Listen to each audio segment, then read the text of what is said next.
Praise the lord everyone. దేవుని నామానికి మహిమ కలుగును గాక. మరి కొన్ని రోజుల్లో మరి పాత సంవత్సరము, మనం ఉంటున్న సంవత్సరము గడిచిపోయి మరి నూతన సంవత్సరంలోకి మనం అడుగు పెట్టబోతా ఉన్నాం.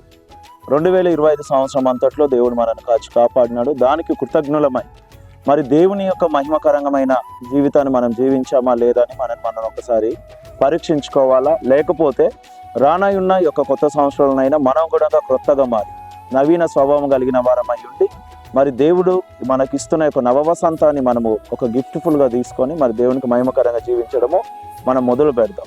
ఎందుకనంటే పాత నిబంధన కాలంలో మరి ఐజయా చాప్టర్ 5 verse 1 to 7 వరకు మనం చూసినట్లయితే దేవుడు మరి ఒక అరణ్య ప్రాంతంలోకి వెళ్ళి ఒక ద్రాక్ష తీగని తెచ్చినాడు. ఉన్నతమైన స్థానంలో దాన్ని నిలిపినాడు.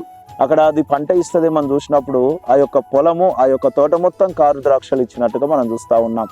కానీ నూతన నిబంధనలోకి వచ్చిన తర్వాత, క్రొత్త నిబంధనలోకి వచ్చిన తర్వాత ప్రభు అంటా ఉన్నాడు, నేను నిజమైన ద్రాక్షవల్లిని, నా తండ్రి వ్యవసాయకుడు. అంటే అక్కడ ఆయన తెచ్చి నాటించినాడు. అక్కడ యజమానులను యాజకులుగా, వ్యవసాయదారులుగా ఉంచినప్పుడు ఆ పంట కారు ద్రాక్షలుగా మార్చబడ్డది. కానీ ఇక్కడ తండ్రి శ్రద్ధ తీసుకొని ఈ పంటకు వ్యవసాయకుడిగా ఆయన ఉండడం అనేది మనం చూస్తూ ఉన్నాం. యేసుక్రీస్తు ప్రభు వారు అంటా ఉన్నారు, నిజమైన ద్రాక్షవల్లిని నేను, నాలో ఫలింపవలనని పనికిరాని ప్రతి తీగ కత్తిరింపబడుతుందని మనం యోహాను సువార్తలో చూస్తూ ఉన్నాం.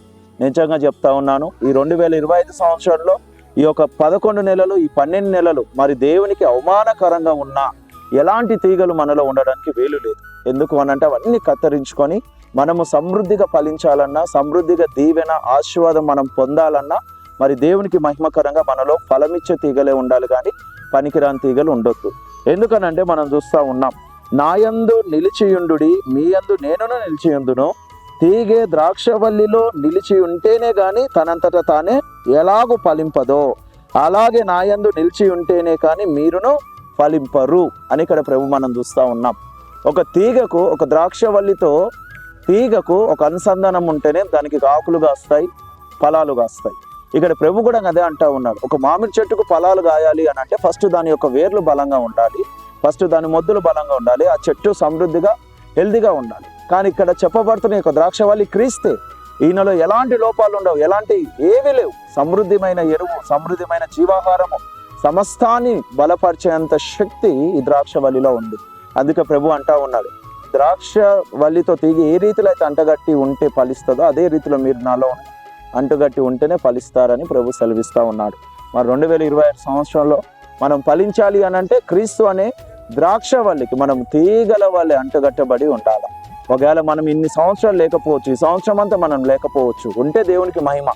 లేకపోతే 2026 సంవత్సరం నుంచి అయినా మనము క్రీస్తుకు అంటగట్టబడిన వారమై ప్రభు పేరట అధికముగా ఫలించి దేవుని మహిమపరిచేవారిగా మనం ఉండాలని భావిస్తూ ఉన్నాను, కోరుతా ఉన్నాను. ప్రభు పేరట మనవి చేస్తూ ఉన్నాను. మీ అందరికీ వందనాలు. దేవుని నామానికి మహిమ కలుగును గాక. ఆమేన్.